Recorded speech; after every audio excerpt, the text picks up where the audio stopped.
Reaction mechanism के last lecture के अंदर आप लोग पढ़ रहे थे factors affecting nucleophilicity. Point number 1 में आपने कहा कि जो आपकी न्यूक्लियोफिलिसिटी है वो बेसिटी के पैरेलल हो जाती है अगर आपकी न्यूक्लियोफिलिक साइट के ऊपर सेम एटम्स प्रेजेंट होते हैं। उसके बाद पॉइंट नंबर 2 में आपने कहा कि जो आपकी न्यूक्लियोफिलिसिटी है वो बेसिटी के रिवर्स ऑर्डर के अंदर हो जाती है अगर आपके पास ये एटम्स अलग अलग होते हैं। और इसको एक्सप्लेन आप लोग करते हो with the help of orbital interaction, जहां पर आप लोग ऑर्बिटल्स को बनाते हो और अपने होमो को सेलेक्ट करते हो। पॉइंट नंबर 3 में आपने कहा कि अगर आपकी न्यूक्लियोफिलिक साइट की अल्फा पोजीशन के ऊपर आप कोई हेटेरो एटम लगा दोगे तो उस केस के अंदर उसकी न्यूक्लियोफिलिसिटी और भी ज्यादा इंक्रीज जाती है। आज की क्लास के अंदर हम लोग बिल्कुल वहीं से कंटिन्यू करेंगे। पॉइंट नंबर 4 पढ़ेंगे, उसके बाद पढ़ेंगे कि आखिर लिविंग ग्रुप क्या होता है, हार्ड न्यूक्लियोफाइल क्या होता है और सॉफ्ट न्यूक्लियोफाइल क्या होता है। तो स्टार्ट करते हैं इस लेक्चर को।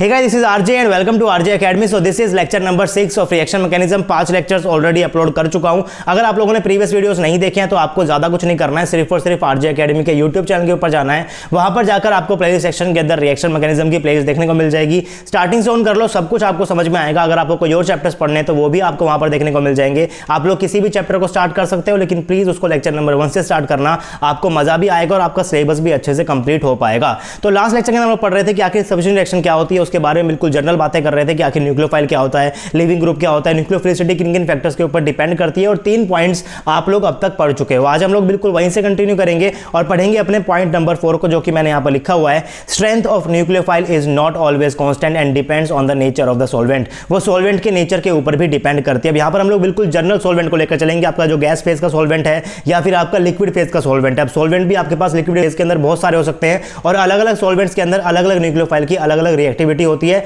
लेकिन उसको हम लोग पढ़ेंगे बाद में। अभी हम लोग बिल्कुल जनरलाइज पढ़ रहे हैं। अगर आपका गैस फेज के अंदर सॉल्वेंट हुआ या फिर आपका लिक्विड फेज के अंदर सॉल्वेंट हुआ तो न्यूक्लियोफिलिसिटी और बेसिटी किस तरीके से काम करती है। तो मैंने यहां पर लिखा हुआ है, in gaseous phase nucleophilicity generally follow basicity. और बेसिटी को आप लोग कैसे चेक करते हो, with the help of pK values check करते हो। और पीके वैल्यूज आपको यहां पर डायरेक्टली याद होनी चाहिए, तभी आप लोग न्यूक्लियोफिलिसिटी के ऑर्डर को 100% करेक्टली लिख पाओगे आपके एग्जाम के अंदर जो क्वेश्चन आने वाला है। तो मैंने यहां पर लिखा हुआ है, in gaseous phase nucleophilicity generally follows basicity. Basicity को आप लोग डिटरमाइन कर सकते हो with the help of pK value. आपको कुछ न्यूक्लियोफाइल के लिए उसकी वैल्यूज डायरेक्टली याद होनी चाहिए। Example, in case of halogen and gas phase, आपको पता है कि हैलोजन के केस के अंदर आपकी जो बेसिटी होती है वो इस तरीके से मूव करती है। Cl नेगेटिव से ज्यादा होती है, फिर Br नेगेटिव आता है, फिर आपके पास I नेगेटिव आता है, तो इस तरीके की आपसे बेसिटी मूव करती है। फिर आपने कहा था कि इस केस के अंदर आपके पास जो साइट ऑफ एटम है ये आपके पास क्या होते हैं, अलग अलग होते हैं। तो आप लोग with the help of orbital interaction explain करते हो कि इसके अंदर सबसे अच्छा न्यूक्लियोफाइल पास कौन सा होता है, I नेगेटिव होता है। आप लोग कह रहे थे कि जो आपकी बेसिटी है वो आपकी न्यूक्लियोफिलिसिटी के रिवर्स ऑर्डर के अंदर थी, लेकिन अगर आपका सॉल्वेंट जो है वो गैस फेज के अंदर आ जाएगा तो उस केस के अंदर आपकी जो न्यूक्लियोफिलिसिटी है वो आपकी बेसिटी के पैरेलल ही हो जाती है। यानी कि गैस फेज के अंदर सबसे अच्छा न्यूक्लियोफाइल क्या काम कर रहा होगा, आपके पास Cl नेगेटिव काम कर रहा होगा। तो अगर आगे जाकर कोई क्वेश्चन आया जहां पर आपको रिएक्शन गैस फेज के अंदर गिवन होगी, आपके पास Cl नेगेटिव भी होगा, आपके पास I नेगेटिव भी होगा, तो याद रखना कि Cl negative as a base और एज ए न्यूक्लियोफाइल काम करेगा। लेकिन अगर आपके पास ये सॉल्वेंट लिक्विड फेज का होता है, आपके पास कोई भी लिक्विड फेज का सॉल्वेंट होगा, तो उस केस के अंदर आपकी जो न्यूक्लियोफिलिसिटी है वो बेसिटी क्या हो जाएगी, रिवर्स ऑर्डर के अंदर हो जाएगी। उस केस के अंदर आपके पास क्या हो जाएगा, यहां पर I नेगेटिव ज्यादा अच्छे से आपका न्यूक्लियोफाइल की तरह काम करेगा, जैसे कि पहले आप लोग एक्सप्लेन कर रहे थे with the help of molecular orbitals. तो उस तरीके से आपको यहां पर समझना है कि एक्वस सॉल्वेंट के अंदर न्यूक्लियोफिलिसिटी कैसे काम करती है और इसके अंदर आपके पास कैसे काम करती है। अगर आपके पास सॉल्वेंट गैस फेज का हुआ, आपको बेसिटी की डायरेक्ट वैल्यू याद होनी चाहिए और बेसिटी से न्यूक्लियोफिलिसिटी का कैसा रिजल्ट आ रहा है वो भी आपको यहां पर याद होना चाहिए। अब चलते हैं आगे, पढ़ते हैं अपने पॉइंट नंबर 5 को। पॉइंट नंबर 5 मैंने यहां पर लिखा हुआ है, some nucleophile like Rs negative and R3P reacts very fast at saturated carbon because they have energetic lone pair but react very poorly with carbonyl group. अब इसको आप लोग कैसे एक्सप्लेन करोगे, आप लोग पढ़ रहे हो सब्स्टिट्यूशन रिएक्शन को, तो बेसिकली आप लोग सब्स्टिट्यूशन को सिर्फ 2 ही सबस्ट्रेट के साथ पढ़ते हो। आप लोग पढ़ते हो सैचुरेटेड कार्बन के साथ, आप लोग पढ़ते हो कार्बोनिल ग्रुप के साथ। अगर आप लोग सारी की सारी सब्स्टिट्यूशन रिएक्शन को कैटेगराइज कर लोगे, जो कि मैं पहले करा चुका हूं, तो मैंने वहां पर कहा था कि आपके पास जो सबस्ट्रेट आएगा उसके पास कार्बोनिल ग्रुप हो सकता है या फिर उसके पास सैचुरेटेड कार्बन हो सकता है, एरोमेटिक रिंग भी हो सकती है, लेकिन उसको हम अलग से क्लासिफाई करेंगे। लेकिन या तो आपके पास क्या होगा, कार्बोनिल ग्रुप होगा या फिर आपके पास क्या होगा, सैचुरेटेड कार्बन का होगा। तो इन दोनों को हम लोग अलग अलग से पढ़ेंगे। जब भी आपके पास सैचुरेटेड कार्बन आने वाला है तो उसके मैकेनिज्म को एक्सप्लेन करने के लिए आप लोग कहां पर जाते हो, ऑर्बिटल इंटरेक्शन अप्रोच के ऊपर जाते हो। लेकिन अगर आपके पास carbonyl group as a substrate होगा तो उस केस के अंदर आपका जो न्यूक्लियोफाइल, आपके पास जो 3-4 न्यूक्लियोफाइल होंगे, आप लोग किसको सेलेक्ट करोगे, तो वहां पर सिलेक्शन आपका होता है on the basis of electrostatic interaction. और मैं पहली बार आपसे कह रहा हूं कि आपको यहां पर इलेक्ट्रोस्टैटिक इंटरेक्शन के ऊपर फोकस करना पड़ेगा, क्योंकि अगर आपके पास कार्बोनिल ग्रुप के अंदर सब्स्टिट्यूशन रिएक्शन हो रही होती है तो वहां पर आपके पास जो इलेक्ट्रोस्टैटिक इंटरेक्शन होता है वो उसके मैकेनिज्म को अच्छे से एक्सप्लेन कर पाता है और बाद में उस मैकेनिज्म को आपको उसको ऑर्बिटल इंटरेक्शन से भी एक्सप्लेन करना पड़ता है। उन सब चीज़ों के बारे में बात करेंगे यहाँ पर, लेकिन पहले मैंने यहाँ पर लिखा हुआ है कि अगर आपके पास सबस्ट्रेट होने वाला है, मान लो कि आपके पास यहाँ पर दो सबस्ट्रेट है, आपके पास कार्बन वाला सबस्ट्रेट, आपके पास यहाँ पर क्या है सैचुरेटेड कार्बन वाला सबस्ट्रेट है, आपने यहाँ पर क्या लिए दो न्यूक्लियोफाइल ले लिए। तो अभी तक आप लोग कह रहे थे कि अगर आपके पास ये न्यूक्लियोफिलिक साइड के ऊपर एटम अलग अलग होते हैं तो आपको जाना पड़ता है मॉलिक्यूलर अप्रोच के ऊपर। आप वहाँ पर कह रहे थे कि ऑक्सीजन की एटम ज्यादा होती है तो इसका ऑर्बिटल नीचे होगा, आपके पास जो एस होता है इसका क्या होगा, आपके पास ऊपर होगा, आपके पास नीचे होगा। तो आपके पास अटैक कहां शुरू होने वाला है, आपके पास एस से अटैक शुरू होने वाला है। लेकिन इस केस के अंदर ऐसा देखा गया है कि अटैक आपके पास जो होता है वो आपके पास OH नेगेटिव से शुरू होता है और इसको आप लोग एक्सप्लेन कर सकते हो on the basis of electrostatic interaction. Electrostatic interaction effect के हिसाब से कहा गया है कि जो आपके पास एक कार्बोनिक सेंटर होता है ये आपके पास एक हार्ड सेंटर होता है। हार्ड सेंटर क्या होता है, सॉफ्ट सेंटर क्या होता है, उसके बारे में बात करेंगे इस लेक्चर के अंदर आगे जाके। लेकिन अगर आपने हासाब थ्योरी पढ़ी हो तो आपने कहा था कि हार्ड जो होता है वो हार्ड से इंटरेक्ट करता है और जो आपके पास सॉफ्ट होता है वो आपके पास सॉफ्ट से इंटरेक्ट करता है। तो अगर ये आपके पास जो कार्बोनिक सबस्ट्रेट है अगर ये आपके पास हार्ड होगा तो आपको यहां पर भी क्या चूज करना पड़ता है, OH नेगेटिव को चूज करना पड़ता है। बस ये कैसा होता है, एक हार्ड सेंटर होता है और हार्ड यहां पर क्या कर रहा होता है, हार्ड से इंटरेक्ट कर रहा होता है। जब सॉफ्ट से इंटरेक्ट करता है तो आपको जाना पड़ता है मॉलिक्यूलर ऑर्बिटल इंटरेक्शन अप्रोच के ऊपर। जब आपका हार्ड से इंटरेक्ट कर आपको जाना पड़ता है इलेक्ट्रोस्टैटिक इंटरेक्शन के ऊपर, क्योंकि इलेक्ट्रोस्टैटिक फोर्स ऑफ अट्रैक्शन जो कि चार्जेस के बीच में होता है पास क्या होता है, ज्यादा होता है। उसकी वजह से रिएक्शन तेज हो सकती है लेकिन पहले वो डोमिनेट करना चाहिए। अगर आपके पास इस टाइप के सेंटर होते हैं तो उस केस के अंदर वो डोमिनेट करता है और क्योंकि वो डोमिनेट कर रहा होता है तो उसके हिसाब से आपकी रिएक्शन चल रही होती है। अगर मैं आपसे पूछता हूं कि आपके पास सबस्ट्रेट होता है, पास वो इस टाइप का सबस्ट्रेट होगा, अल्फा सैचुरेटेड वाला आपके पास सबस्ट्रेट होगा, और आपके पास यही दो न्यूक्लियोफाइल होंगे तो उस केस के अंदर पास क्या होने वाला है, एस नेगेटिव ही यहां पर आके अटैक करेगा और नेगेटिव अटैक नहीं करेगा। लेकिन अगर आपके पास सबस्ट्रेट होता है कार्बोनिल तो आपके पास क्या अटैक करने वाला है, OH नेगेटिव ही अटैक करने वाला है। यानी कि nature of electrophile also determine which nucleophile is better. इनके अंदर से कौन सा न्यूक्लियोफाइल बेटर है ये डिपेंड करता है कि आपके पास जो इलेक्ट्रोफाइल है उसका नेचर क्या है, वो हार्ड है या फिर वो सॉफ्ट है। और कार्बोनिल आपके पास होता है हार्ड और ये आपके पास क्या होता है, सॉफ्ट होता है। और बेसिकली आप लोग सिर्फ और सिर्फ इन दो सबस्ट्रेट के ऊपर ही सब्स्टिट्यूशन रिएक्शन को पढ़ने वाले हो, बाकी सबस्ट्रेट की आप लोग यहां पर बात नहीं करने वाले। तो इनको मैंने यहां पर डायरेक्टली क्या कर दिया, लिख दिया। अगर आपका न्यूक्लियोफाइल इलेक्ट्रोस्टैटिक इंटरेक्शन से जा रहा होगा तो वो क्या करेगा, हार्ड को आकर अट्रैक्ट करेगा। अगर आपका न्यूक्लियोफाइल ऑर्बिटल इंटरेक्शन जा रहा होगा तो क्या करेगा, वो सॉफ्ट सेंटर के ऊपर इंटरेक्ट करेगा। और क्योंकि आपके पास जो कार्बन होता है वो एक हार्ड सेंटर होता है, आपका जो न्यूक्लियोफाइल है वो इसके ऊपर अटैक कर रहा है, तो इसको एक्सप्लेन करने के लिए आपको जाना पड़ता है इलेक्ट्रोस्टैटिक इंटरेक्शन अप्रोच के ऊपर ही। Charge of nucleophile is slightly diffuse, slightly basic nucleophile like OH negative reacts rapidly with carbonyl group. और इस टाइप के मैकेनिज्म को आप लोग इस लाइन से एक्सप्लेन भी कर सकते हो। मैंने यहां पर क्या कहा है, मैंने यहां पर कहा है कि अगर आपके पास यहां पर दो टाइप के सबस्ट्रेट होते हैं, आपके पास ये भी एक सबस्ट्रेट है, आपके पास ये भी एक सबस्ट्रेट है, आपको ये पता है कि ये आपके पास हार्ड है, आपके पास क्या है, सॉफ्ट है। अगर ये आपके पास हार्ड है तो ये क्या करेगा, इसके पास क्या, आपके पास चार्जेस यहां पर क्या है, आपके पास इलेक्ट्रोस्टैटिक इंटरेक्शन आपके पास यहां पर क्या कर रहा है, डोमिनेट कर रहा है। यानी क्या करेगा, चार्जेस को अपनी तरफ खींचने की कोशिश करेगा। और क्योंकि यहां पर भी नेगेटिव चार्ज है, यहां पर भी नेगेटिव चार्ज, इसका मतलब क्या है कि O के ऑर्बिटल के अंदर भी इलेक्ट्रॉन है, आपके पास जो S का ऑर्बिटल है उसके अंदर भी इलेक्ट्रॉन है। अब क्योंकि आपके पास जो S का ऑर्बिटल होता है क्या होता है, बहुत बड़ा होता है। अगर वो बहुत बड़ा होता है तो वो नेगेटिव चार्ज उस पूरे ऑर्बिटल के अंदर क्या हो जाएगा, डिफ्यूज हो जाएगा। यानी कि इसका ऑर्बिटल पास क्या होता है, बड़ा होता है, इसका ऑर्बिटल क्या छोटा होगा। और ये नेगेटिव चार्ज इतने के अंदर फैला होता है, यहां पर क्या होता है, पास ज्यादा के अंदर फैला होता है। यानी कि यहां पर ये नेगेटिव चार्ज है वो क्या है, ज्यादा डिफ्यूज है। और क्योंकि ये ज्यादा डिफ्यूज होता है, ये कम डिफ्यूज होता है, इसलिए क्या करेगा, यहां पर ये इससे अट्रैक्ट कर जाता है। यानी कि इलेक्ट्रोस्टैटिक इंटरेक्शन के ऊपर आप इसको एक्सप्लेन कर सकते हो। लेकिन अगर आपके पास सबस्ट्रेट होता है सैचुरेटेड वाला तो उस केस के अंदर आपके पास यहां पर कोई भी इलेक्ट्रोस्टैटिक इंटरेक्शन वाला पुल तो होता है नहीं, तो डिपेंड नहीं करता कि इसका साइज कितना है। उस टाइम पे डिपेंड कर रहा होगा कि जो ऑर्बिटल्स की ओवरलैपिंग हो रही होगी उसका जो कोफिशिएंट है वो किसका ज्यादा होने वाला है। ऑर्बिटल कोफिशिएंट को भी पढ़ेंगे इस कोर्स के अंदर आगे जाकर। यानी कि जब भी आपके पास कोई दो ऑर्बिटल मिक्स करते हैं तो वो कितना मिक्स कर रहे हैं उसको आप लोग मेजर कर सकते हो on the basis of orbital coefficient. तो जब आपके पास सबस्ट्रेट ऐसा होता है तो उस केस के अंदर आपके पास यहां पर क्या होता है,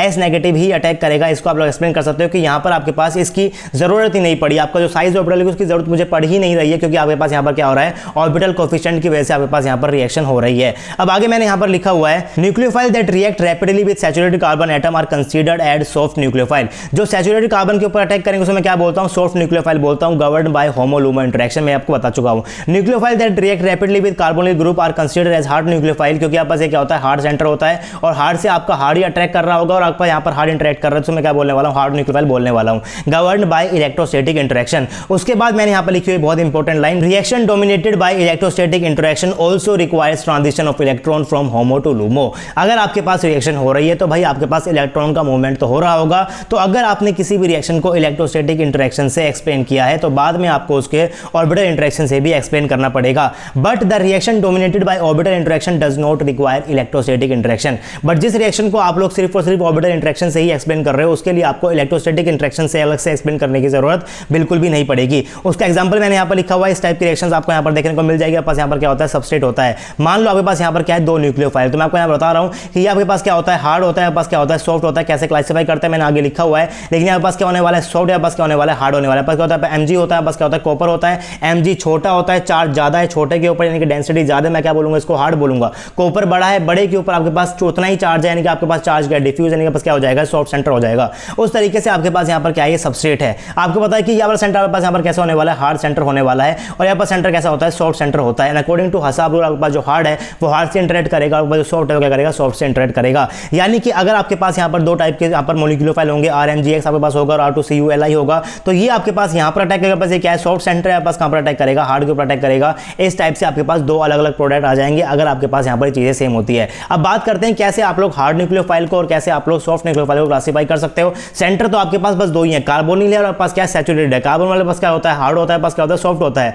और सिर्फ इन दो सेंटर की बात करेंगे तो उसके लिए आपको याद करने की जरूरत नहीं है, लेकिन न्यूक्लियोफाइल कौन सा हार्ड है और न्यूक्लियोफाइल कौन सा सॉफ्ट है ये आपको पता होना चाहिए। जैसे कि अगर आपके पास न्यूक्लियोफाइल स्मॉल होता है, उसके ऊपर चार्ज ज्यादा होता है, तो आपके पास ये क्या हो जाएगा, हार्ड न्यूक्लियोफाइल हो जाएगा। जैसे कि आपके पास OH नेगेटिव, मैं यहाँ पर एग्जांपल लेकर चल रहा हूँ, यहाँ पर मैं लेकर चल रहा हूँ SH नेगेटिव का। S क्या होता है, बड़ा होता है, बड़ा है तो आपके पास चार्ज क्या हो जाएगा, डिफ्यूज हो जाएगा। अगर ये लार्ज है तो आपके पास यहाँ पर चार्ज डिफ्यूज हो जाएगा, पास क्या बन जाएगा, सॉफ्ट न्यूक्लियोफाइल बन जाएगा। तो ये किसके ऊपर अटैक करने वाला है, अटैक करने वाला है सैचुरेटेड कार्बन के ऊपर। ये किसके ऊपर अटैक करने वाला है, कार्बोनिल ग्रुप के ऊपर। बेसिकली आपके पास दो ही ग्रुप होने वाले हैं। चार्ज तो आपको यहाँ पर भी चाहिए, चार्ज तो आपको यहाँ पर भी चाहिए, यहाँ पर आपके पास न्यूट्रल भी हो सकता है, क्योंकि आपके पास इलेक्ट्रोस्टैटिक इंटरेक्शन ज्यादा है नहीं, ऑर्बिटल का इंटरेक्शन है। तो आपके पास यहाँ पर न्यूट्रल वाले न्यूक्लियोफाइल भी आएंगे, जैसे कि आपके पास होता है R3P के ऊपर, यहाँ पर क्या होता है, लोन पेयर होता है। ये न्यूट्रल है पर ये न्यूक्लियोफाइल की तरह काम करता है। क्या होता है आपके पास, ऐसे सॉफ्ट न्यूक्लियोफाइल होता है। उसके बाद यहाँ पर आपके पास क्या होने वाला है, लो एनर्जी होमो होने वाला है। आपने कहा है कि जो आपका हार्ड न्यूक्लियोफाइल होता है वो आपके पास ऑर्बिटल के हिसाब से अटैक नहीं कर रहा होता। जैसे कि आपके पास OH नेगेटिव का एग्जांपल था, आपके पास क्या था, SH नेगेटिव का एग्जांपल था। आप कह रहे थे कि आपके पास यहाँ पर कार्बोनिल ग्रुप होगा तो आपके पास क्या होने वाला है, यहाँ पर OH नेगेटिव जो है वो अटैक करता है।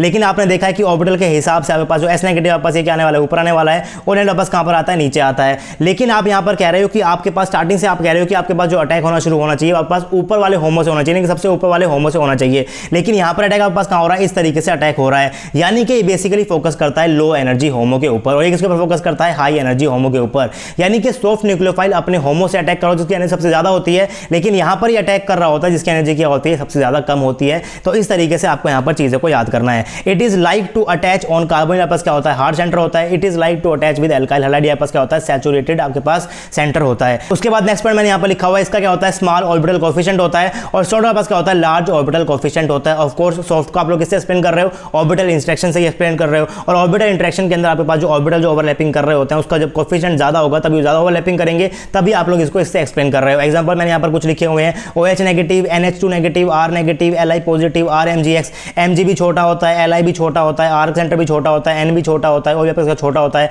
तो अगर आपके पास सेंटर छोटा होगा, चार्ज इसके पास होगा, तो आप लोग इसे क्या बोलने वाले हो, आप लोग इसको बोलते हो हार्ड सेंटर। वहां पर मैंने यहाँ लिखा हुआ है SH negative, I negative, R3P, OH negative, R2Cl, यहाँ पर क्या CO है, I है, S है, क्या बड़े बड़े हैं, इसलिए मैं इसको क्या बोलने वाला हूँ, सॉफ्ट न्यूक्लियोफाइल बोलने वाला हूँ। ये अटैक करेंगे सॉफ्ट सेंटर के ऊपर, अटैक करेंगे आपके पास हार्ड सेंटर के ऊपर। एक एग्जांपल मैंने यहाँ पर लिखा हुआ है, अगर आपके पास इस टाइप की रिएक्शन होगी, आपके पास क्या है, दो सेंटर बन सकते हैं। आपके पास एक ये भी सेंटर है, आपके पास यहाँ पर अटैक करने के लिए ये भी सेंटर है। आपको पता है कि अगर आप लोग H2O2 के अंदर OH नेगेटिव को मिलाकर पास ये न्यूक्लियोफाइल जनरेट हो जाता है, वो पता है कि यहाँ पास क्या होने वाला है, सॉफ्ट होने वाला है, क्योंकि अभी अभी आपके एग्जांपल के अंदर यहाँ पर देखा है कि आपके पास एक यहाँ पर आने वाला है, ये आपके पास सॉफ्ट के अंदर आने वाला है। तो अगर ये सॉफ्ट है तो क्या करेगा, ये सॉफ्ट सेंटर के ऊपर अटैक करेगा, और इस टाइप से आपके पास क्या होने वाली रिएक्शन होने वाली है, और इस टाइप से आपके पास पेरोक्साइड बनेगा। तो इन चीजों को आपको ध्यान रखना है कि कौन सा अटैक आपके पास कहां पर हो रहा है, आपके पास जो न्यूक्लियोफाइल है वो सॉफ्ट है या फिर आपके पास वो हार्ड है। एक एग्जांपल मैंने यहाँ पर वो लिखा हुआ है CH3MgX लेकर मैंने यहाँ पर लिया हुआ है Cu। अगर ये Cu पास एक हो जाएगा सॉफ्ट, यहाँ पास क्या हो जाएगा हार्ड। अगर ये हार्ड है तो क्या करेगा, हार्ड के ऊपर अटैक करेगा, अगर ये सॉफ्ट तो क्या करेगा, सॉफ्ट के ऊपर अटैक करेगा। इस टाइप से आपके पास यहाँ पर दो अलग अलग प्रोडक्ट बन जाएंगे। तो ये सब चीजें आपको पता होना चाहिए न्यूक्लियोफाइल के बारे में, किन किन फैक्टर्स के ऊपर न्यूक्लियोफिलिसिटी अफेक्ट कर रही है।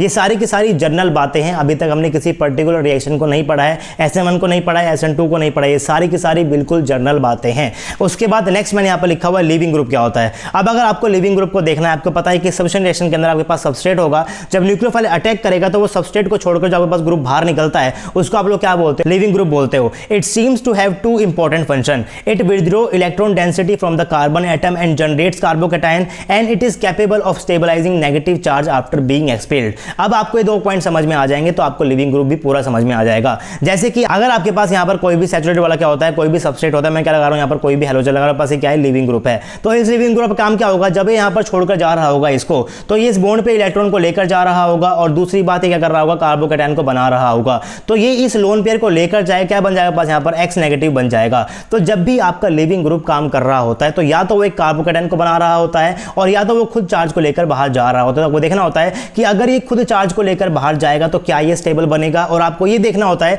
कि अगर ये बाहर चला जाएगा तो उसके बाद जो आपके पास कार्बोकेटायन बन रहा होगा क्या ये स्टेबल बनेगा। अगर इसकी स्टेबिलिटी भी ज्यादा होगी, इसकी स्टेबिलिटी भी ज्यादा होगी तो ऑफकोर्स ये निकलने के लिए क्या हो जाएगा, तैयार हो जाएगा और निकल जाएगा। लेकिन इसके निकलने के बाद अगर इनमें से किसी भी एक की स्टेबिलिटी कम हो रही है तो ये निकलने की कोशिश नहीं करेगा, ये वहीं पर ही रहेगा। अब इसको समझने की कोशिश करते हैं। मैंने यहां पर लिखा हुआ है सेकंड पॉइंट के अंदर, it is capable of stabilising negative charge. आपको पता है कि इस बॉन्ड पे इलेक्ट्रॉन को ये लिविंग ग्रुप अपने साथ लेकर जाने वाला है, तो क्या करेगा, ये इस नेगेटिव चार्ज के साथ ही रहेगा। तो ये यहां पर एक स्टेबल कंपाउंड तब बनेगा जब ये इस नेगेटिव चार्ज को क्या कर पाएगा, स्टेबलाइज कर पाएगा। यानी कि negative low energy of electrical charge, negative charge को अपने पास रख रहा है, ये स्टेबल है इसलिए क्या है, लो एनर्जी का है, और ये क्या कर रहा है, चार्ज को रख रहा है। मैं क्या बोल रहा हूं, इलेक्ट्रिकल चार्ज बोल रहा हूं। नेगेटिव चार्ज को रख रहा है, स्टेबल है इसलिए इसकी एनर्जी क्या होती है, लो एनर्जी होती है। इसको मैं क्या बोल रहा हूं, इलेक्ट्रिकल चार्ज चार्ज को रख रहा है। इसका मतलब लो एनर्जेटिक इलेक्ट्रॉन, यानी कि जो ये चार्ज रख रहा है, इस चार्ज की वजह से आपके पास जो दो इलेक्ट्रॉन होने वाले हैं, ये इलेक्ट्रॉन उस ऑर्बिटल के अंदर रहेंगे जिस ऑर्बिटल की एनर्जी क्या होती है, कम होती है। तभी आपके पास क्या बनने वाला है, स्टेबल बनने वाला है। यानी कि लो एनर्जेटिक इलेक्ट्रॉन होते हैं, और अगर आपके पास लो एनर्जेटिक इलेक्ट्रॉन होंगे तो डेफिनेटली वो वीक बेस होने वाला है, क्योंकि बेस आपका कहां पे अटैक कर रहा होता है, बेस आपका होमो से अटैक कर रहा होता है। लेकिन आप कह रहे हो कि आपके पास जो ये इलेक्ट्रॉन एनर्जी आपके पास क्या होने वाली है, लो होने वाली है। तो इसका मतलब एक अच्छा लिविंग ग्रुप कभी भी एक अच्छा बेस नहीं होता है। इस चीज को आप लोग दिमाग में डाल लो, एक अच्छा लिविंग ग्रुप कभी भी एक अच्छा बेस नहीं होता है। अगर ये वीक बेस है तो इसकी पीके वैल्यू आपके पास क्या हो जाएगी, कम हो जाएगी। और हम स्टार्टिंग से कहते आ रहे हैं कि जिसकी पीके वैल्यू ज्यादा, उसकी बेसिटी ज्यादा और उसकी न्यूक्लियोफिलिसिटी भी ज्यादा या फिर कम, वो डिपेंड करती है कुछ फैक्टर्स के ऊपर। वो फैक्टर्स आप लोग पढ़ चुके हो। तो पीके वैल्यू हमारा यहाँ पर बेसिक फैक्टर होने वाला है। इसको देख के ही हम लोग जज करेंगे कि इसकी बेसिटी क्या है और इसकी लिविंग ग्रुप की टेंडेंसी कितनी है। लोअर पीके आपके पास क्या हो जाएगा, अच्छा बेस हो जाएगा। हायर पीके आपके पास क्या हो जाएगा, अच्छा बेस हो जाएगा। और वो बेस न्यूक्लियोफाइल बनेगा या नहीं बनेगा, अच्छा, उसके फैक्टर्स आप लोग पढ़ चुके हो। तो यहां पर भी आप लोग कुछ पीके वैल्यू याद रखनी है। Hammond postulated that good leaving group should be stable species, जो लिविंग ग्रुप निकल रहा है वो स्टेबल बनना चाहिए। तो आपको यहां पर कुछ वैल्यूज डायरेक्टली याद करनी पड़ेगी। इन न्यूक्लियोफाइल की वैल्यूज आपके पास बहुत बार आने वाली है, और सिर्फ आपको जनरली क्या होने वाले हैं, यही न्यूक्लियोफाइल होने वाले हैं। तो मैं आपको फिर से बोलूंगा कि आप इनकी पीके वैल्यू को डायरेक्टली एज सच याद कर लो। अप्रोक्स वैल्यू मैंने यहां पर लिखी हुई है। मैंने यहां पर सबसे ऊपर लिखा हुआ है ट्राइफ्लेट ग्रुप OTF, ये आपको आगे जाकर देखने को मिल जाएगा। इसका स्ट्रक्चर कुछ इस टाइप का होता है और इसकी पीके वैल्यू आपके पास क्या होती है, -13 के अराउंड होती है। टोक्सिड आपके पास क्या होता है, अच्छा लिविंग ग्रुप होता है। मिसेलिड पे पास होता है अच्छा लिविंग ग्रुप, इसको बोलते हैं OTS, इसको क्या बोलते हैं OMS से। इनके स्ट्रक्चर मैंने यहां पर ड्रॉ किए हुए, पीके वैल्यू मैंने यहां पर लिखी हुई है अप्रोक्स। तो इनकी पीके वैल्यू आपके पास क्या होती है, नेगेटिव के अंदर होती है। पीके वैल्यू नेगेटिव मतलब बहुत ही कम वैल्यू होती है, और क्योंकि इसकी वैल्यू बहुत कम होगी तो क्या हो जाएगा, बहुत बेकार बेस हो जाएगा। और एक बेकार बेस आपका अच्छा लिविंग ग्रुप होता है, ये बात आपको पता है। उसके बाद आप लोग यहां से आगे चलते हैं। उसके बाद आपके पास आते हैं आपके पास एसिड्स। तो यहां में लिखा हुआ है H पास क्या होगा, एसिड, इसका कॉन्जुगेट बेस आपके पास क्या हो जाएगा, I नेगेटिव, और इसकी पीके वैल्यू पास क्या होती है, -10 होती है। तो पीके वैल्यू आपके पास इनकी भी माइनस में होती है, इसलिए आपके पास क्या होते हैं, गुड लिविंग ग्रुप होते हैं। इसीलिए आपका I negative, Br negative, Cl negative और आपके पास H2O अच्छे से लिविंग ग्रुप की तरह बिहेव करता है। अगर आपके पास कहीं भी बनता है H3O पॉजिटिव तो H यहां पर निकलने की कोशिश करता है, बस क्या बन जाएगा, H2O बन जाएगा। यानी कि H3O प्लस आपके पास हमेशा करता है H प्लस के सोर्स की तरह काम करता है। ये हमेशा H2O बनकर लीव करने की कोशिश करता है, H प्लस को बाहर छोड़ देता है। इसीलिए आप लोग H3O प्लस को लिख लो या फिर आप लोग H प्लस को लिख लो, बात आपके पास क्या होती है, सेम ही होती है। इनकी पीके वैल्यू पास क्या होती है, नेगेटिव के अंदर आती है। फिर आपके पास आते हैं मॉडरेट रेंज, जैसे मैंने यहां पर लिखा हुआ है CH3OH, इसका कॉन्जुगेट बेस मैंने यहां पर लिखा हुआ है CH3O नेगेटिव। तो अगर आपके पास ये वाला लिविंग ग्रुप भी होगा और आपके पास ये वाला लिविंग ग्रुप भी होगा तो डेफिनेटली वहां पर H2O निकलने वाला है, CH3O नेगेटिव नहीं निकलेगा। लेकिन अगर आपके पास ये हुआ या फिर इनमें से कोई हुए, या पास क्या होता है बिल्कुल बैड लिविंग ग्रुप, तो उस केस के अंदर आपका ये निकलेगा, ये नहीं निकलेंगे। तो इस टेबल को आप लोग इस ऑर्डर के अंदर ही याद कर लेना कि कौन कौन से गुड लिविंग ग्रुप होते हैं, कौन कौन से मॉडरेट होते हैं और कौन कौन से पास क्या होते हैं, बैड होते हैं। एक बार आप लोग स्क्रीनशॉट ले सकते हो, मैं यहां पर दिखाया तो आपके पास पूरी टेबल ऐसी कैसे दिख रही है, आप लोग स्क्रीनशॉट ले सकते हो। उसके बाद आपको ये टेबल एज सच याद होनी चाहिए, सारे स्ट्रक्चर्स भी याद होने चाहिए और इनकी पीके वैल्यू आप लोग प्लीज प्लीज प्लीज अप्रोक्सीमेटली याद कर लो। आपको ऑर्गेनिक केमिस्ट्री के अंदर से पढ़ने के अंदर बहुत मजा आने वाला है। तो जनरल ऑर्डर मैंने यहां पर लिखा हुआ लिविंग ग्रुप का, बाद जो S नेगेटिव आएगा, OTS नेगेटिव आएगा, H2O आएगा। इस टेबल से भी आप लोग देख सकते हो कि आपके पास जो हेलोजेंस है, आपके पास जो सारे के सारे हेलोजेंस नेगेटिव वैल्यू होती है आपके पास, इनके पास भी, और इनकी पास क्या होती है, नेगेटिव वैल्यू होती है। यानी आपके सारे के सारे कैसे होते हैं, अच्छे लिविंग ग्रुप होते हैं। तो जनरल ऑर्डर आपके पास बन गया कि आपके जो हेलोजन होते हैं पास लिविंग ग्रुप होने वाले हैं। OTS नेगेटिव भी अच्छा होगा, OMS नेगेटिव भी अच्छा होगा, ट्राइफ्लेट भी आपके पास अच्छा होगा, H2O भी आपके पास अच्छा होगा। फिर आपके पास होता है मॉडरेट, आपके पास होते हैं पुअर, आपके पास होते हैं बैड। अब सवाल ये है कि अगर आपको इन बैड लिविंग ग्रुप को भी अपने ग्रुप से बाहर निकालना है तो आप लोग उनको कैसे निकालोगे। तो बेसिकली बैड वालों को आप लोग निकाल नहीं सकते, बहुत रेयर केसेस के अंदर निकलते हैं, लेकिन आप लोग इन पुअर वालों को निकाल सकते हो। मॉडरेट के अंदर बनाकर या फिर आप लोग इनको गुड के अंदर बनाकर। तो कैसे आप लोग एक पुअर लिविंग ग्रुप को गुड लिविंग ग्रुप बनाते हो, ये हमारा होने वाला नेक्स्ट टॉपिक, जो कि मैंने यहाँ पर लिखा हुआ है, how to convert a poor leaving group into a good leaving group. इसकी आपको जरूरत क्यों पड़ रही है? क्योंकि अगर आपके पास कुछ इस टाइप का सबस्ट्रेट होगा, आपने यहाँ पर लिया होगा न्यूक्लियोफाइल लिया होगे, तो आपके पास कभी भी इस टाइप से अटैक कर कोई भी रिएक्शन नहीं दे रहा है, क्योंकि आपके पास OH नेगेटिव एक अच्छा लिविंग ग्रुप होता ही नहीं है। आप चाहे इस न्यूक्लियोफाइल की स्ट्रेंथ को कितना भी इंक्रीज कर लो, ये कभी भी आपके पास यहाँ पर अटैक करेगा ही नहीं, आपका ये OH कभी भी बाहर निकलेगा ही नहीं। तो रिएक्शन आप लोग कैसे स्टार्ट करोगे? अगर आप लोग इसकी स्ट्रेंथ को इंक्रीज भी कर दोगे तो उस केस के अंदर भी, जैसे कि मान लो मैंने यहाँ पर क्या ले लिया, NaOH नेगेटिव ले लिया, इसके पास क्या होता है, OH नेगेटिव होता है, पास क्या अच्छा खासा न्यूक्लियोफाइल है, लेकिन ये OH नेगेटिव भी आपके पास यहाँ पर अटैक नहीं करेगा। ये क्या कर लेगा, इस एसिडिक प्रोटॉन को लेकर चला जाएगा। अगर मैं यहाँ पर लगा दूंगा NH2 नेगेटिव, तब भी क्या करेगा, ये इस प्रोटॉन को लेकर ही चला जाएगा, यहाँ पर आपका अटैक स्टार्ट ही नहीं होगा। तो कैसे आप लोग रिएक्शन को आगे करोगे? तो आपको जरूरत पड़ती है कि इन पुअर लिविंग ग्रुप का क्या करो, पहले गुड के अंदर कन्वर्ट करो और इनको यहाँ से बाहर निकालो, ताकि आप लोग रिएक्शन को आगे करना शुरू कर सकोगे। बस ये क्या होते हैं, बेसिकली आपके पास सबस्ट्रेट होता है, बस एल्कोहल मिलते हैं बहुत सारे, आपको ये सब चीजें मिलती है, एल्कोहल मिलती है, तो आपको इन लिविंग ग्रुप को बाहर निकालना पड़ेगा अच्छा बनाकर। तो कैसे बनाते हैं, वही हमारा नेक्स्ट टॉपिक होता है। बेसिकली आपके पास यहाँ पर दो फैक्टर होने वाले, हम लोग क्या करने वाले हैं, हम फंक्शन ग्रुप ट्रांसफॉर्मेशन करेंगे, हम लोग क्या करेंगे, कैटलिस्ट को यूज करेंगे। जैसे कि अगर आपके पास यहाँ पर सबस्ट्रेट होगा और मैं क्या लगा दूंगा, यहाँ पर कैटलिस्ट लगा दूंगा H+ के साथ, मैं क्या लगा दूंगा, एसिडिक मीडियम कर दूंगा, तो क्या होगा आपके पास यहाँ पर इस टाइप का अटैक, पास क्या बन जाएगा, OH2 पॉजिटिव बन जाएगा। आपको पता है कि H2O कितना अच्छा लिविंग ग्रुप होता है, आप लोग रिएक्शन को स्टार्ट कर सकते हो। तो इस तरीके से भी आप लोग चीजों कर सकते हो, या फिर आप लोग क्या कर सकते हो, आपके पास ये OH ग्रुप, आप लोग यहाँ पर क्या करोगे, आप लोग डाल दोगे SOCl2 का, पास क्या बन जाएगा, RCl बन जाएगा। अब क्योंकि आपको पता है कि Cl नेगेटिव अच्छा ग्रुप होता है, क्या करते हो, रिएक्शन को स्टार्ट कर सकते हो। तो या तो आपको अपना फंक्शनल ग्रुप जो है वो चेंज करना पड़ेगा, या फिर आपको कुछ कैटलिस्ट का यूज करना पड़ेगा, आपको अपने जो पुअर लिविंग ग्रुप है उनको आपको अच्छा बनाना पड़ेगा, ताकि आप लोग रिएक्शंस को आगे कंटिन्यू कर सको। लेकिन इसको हम लोग पढ़ेंगे नेक्स्ट लेक्चर के अंदर। आई होप आपको लेक्चर पसंद आएगा। लेक्चर आपको पसंद आया तो वीडियो को लाइक कर सकते हो, चैनल के ऊपर नए हो सब्सक्राइब नहीं किया, चैनल को सब्सक्राइब कर लो। आपसे मिलेंगे नेक्स्ट वीडियो के अंदर, तब तक के लिए पढ़ते रहिए, पढ़ाते रहिए, खुश रहिए। Thank you very much.